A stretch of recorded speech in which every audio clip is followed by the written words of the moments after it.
Morning class. So before we formally start our discussion for today, let's have first our prayer. Can you please stand up class so that we will have our prayer. In the name of the Father, of the Son, and the Holy Spirit. Amen. Lord, guide us for our lesson for today so that my students will learn my discussion today. And thank you, Lord, for the guidance and also the blessings that you always give us. Amen. In the name of the Father, the Son, the Holy Spirit. Amen. So can you please sit down na class? So, before we deep down to our topic for today's discussion, let's have first our classroom rules. Wherein it prepares the teacher of 5K classroom rules. First, can you please read class? Always be on time. Second, Be attentive. third, Keep your classroom clean. fourth, Respect other students. fifth, Raise your hand if you want to say something. how many classroom rules prepared si teacher class? 5 teachers. Aside po 1, 2, 3, 4, 5. And class, please remind or please always remember the 5 classroom rules the teacher prepared for your class. So, now let's have our motivational song na prepared ni teacher class, which is, ang iyang tune class is Twinkle, Twinkle, Little Star. Are you ready, class? Yes, teacher. Sige. Tunga lang muna, teacher, ha? Okay, 1, 2, 3, go. Diary, diary, time to write. Let's begin with all our might. Date and time, we write in verse. So each entry won't be dispersed. Diary, diary on the shelf, writing stories of myself. Date and time, great things too. In my diary, fresh and new. Diary, diary, time to write. Let's begin with all our might. Date and time, we write them first. So each entry won't be dispersed. Diary, diary on the shelf, writing stories of myself. Date and time, great things too. In my diary, fresh and new. Can you please clap your hand, class? And thank you for your participation. So, based on the song that we saw, based on the song nga itong giganta class, unsa nyo nabantayan or nana ba mo'y idea if unsa nga to ang topic for today's morning class for our discussion? Yes, Clava? I think teacher's diary. Yes, our topic for today's discussion is all about writing a diary. So, what is a diary, class? Can you please read the meaning of a diary, class? It's a very personal form of communication of feelings and thoughts. It's a recording of one's daily experiences. Yes, of course. Ang diary, class is a free form of writing, which is you can write your thoughts, your feelings, and also your problems. If dili ka ka-share sa imong mga friends, pwede ra gyud isagasan mo isuot mo dayon, pwede ra sa papel or sa notebook. And also pwede ra gyud mo imong isuot ang imong mga personal things or personal thoughts na permi nimo or imong mahunahon every day. And also we have parts of a diary, class. Can you please count pila ka book ang parts of diary, class? 1, 2, 3, 4, 5. Yes. Unsa ang first, class? Parts of diary? Date, Yes, we have date. Second, time, third, greetings and salutations. fourth, Body or details of events. fifth. Name or signature. Yes, ang first one part of the diary, class is ang date, which is nakabutang dito kung paano saan nimo gisuwat ang imong diary. And also second is time, which is kung sa orasan nimo gisuwat ang imong diary. And also third is greetings, wherein ari nimo gisuwat ang imong third diary sa everyday nimo nga gisuwat. And also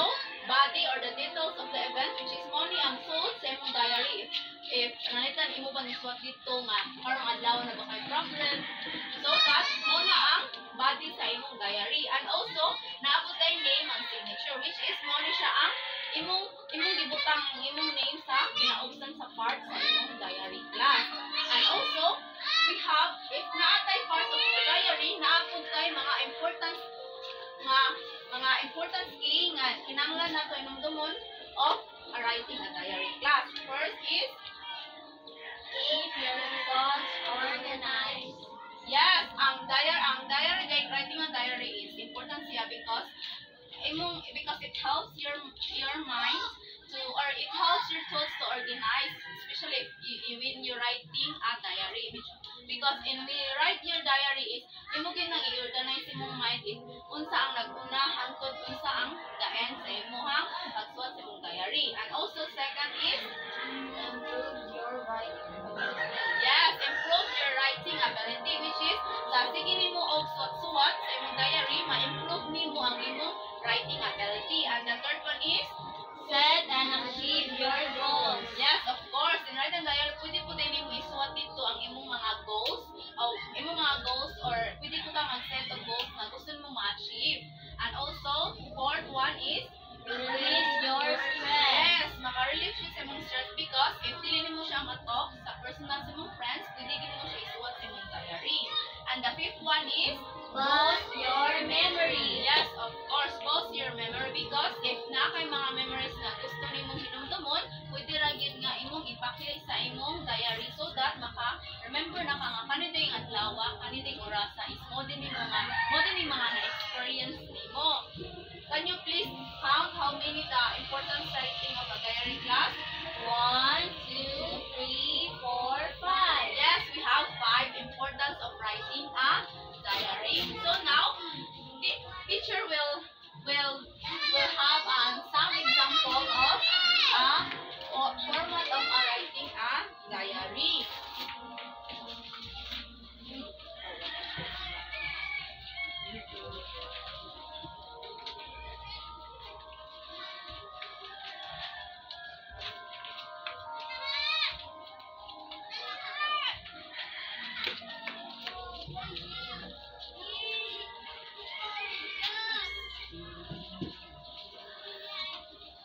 Yes, mo din siya ang example sa format dahil sa diary class. Can you please read the diary class? Saturday, December 27, 2020. 6 a.m. Dear Diary, I'm so excited today because it is my birthday. I woke up early to help my mother clean the house. After that, I helped her prepare food for my guests. My birthday party will start at 3 p.m. So have to be ready. Love, Sky. Yes, as you can see class, ang date niya is mauni siya, ari naka-format ang date. And also na apoy naka-format diri ang time. And also mauni ang greetings class or ang salutation which is their diary. And also kani siya class, mauni siya ang body or ang details of the events. And also mauni siya ang name or ang signature which is ang name sa gasulat sa diary. So now,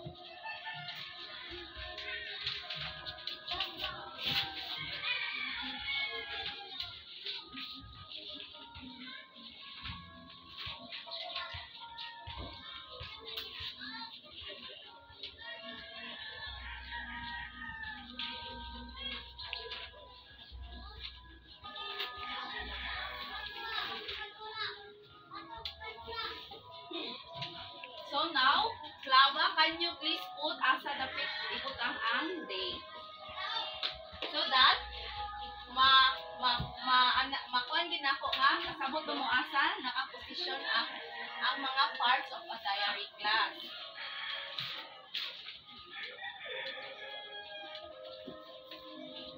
Yes, thank you, Flava. Correct. Can you please get your prize?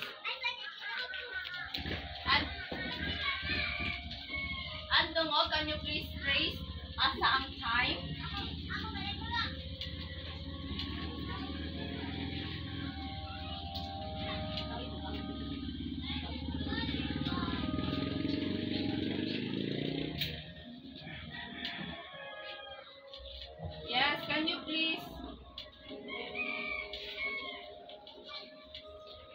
please asa ibutang ang name in die?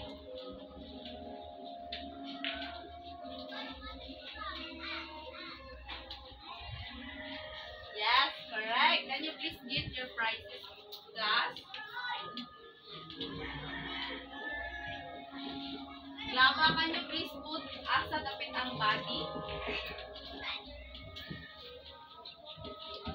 Yes, body. And also lastly, ang greetings in die. Asa? Yes, correct. Thank you for your participation, class. Can you please get your prizes?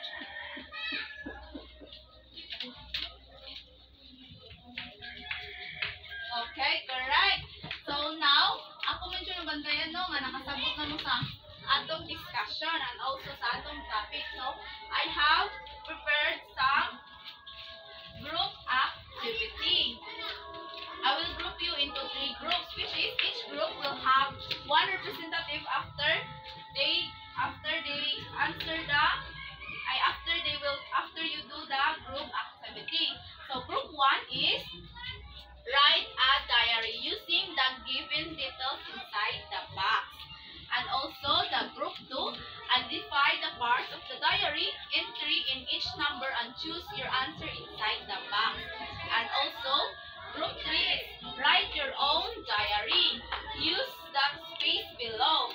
So each group will have one representative. So one representative to represent their group task. I will give you 5 minutes to answer class or to do your group task class.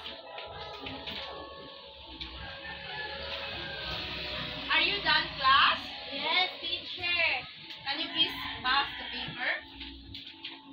Yes, very good. Thank you for your participation, class. So, I have some 3 questions na i-prepare the class.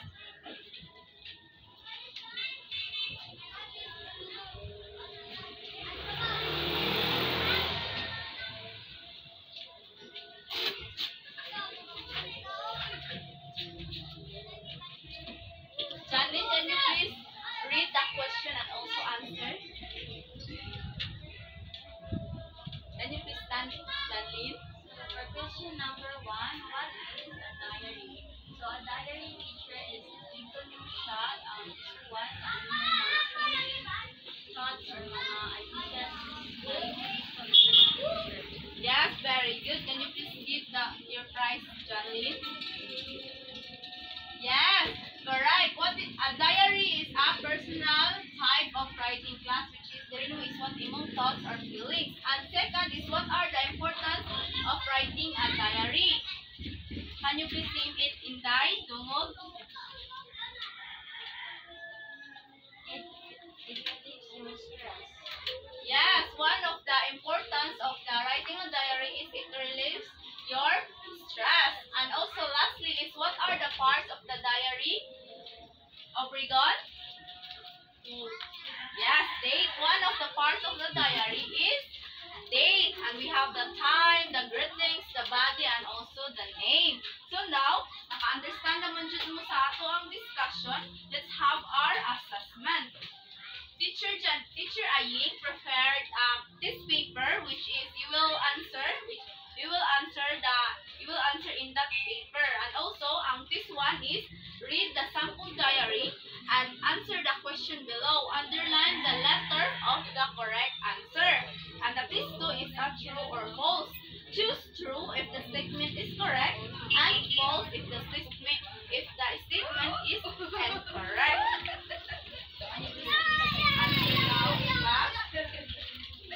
I will give you 5 minutes to answer the questions.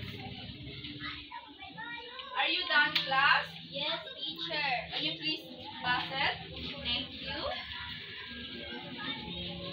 And now, let's proceed to our assignment so that you can go home early na class.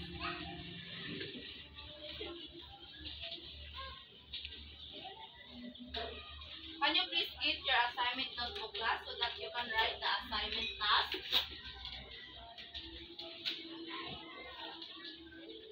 So this is your assignment, class. Can you please write? Direction. write your own diary about your memorable moments with your family. Put it in a short bond paper. Are you done writing, class? Yes, teacher. Can you please stand up so that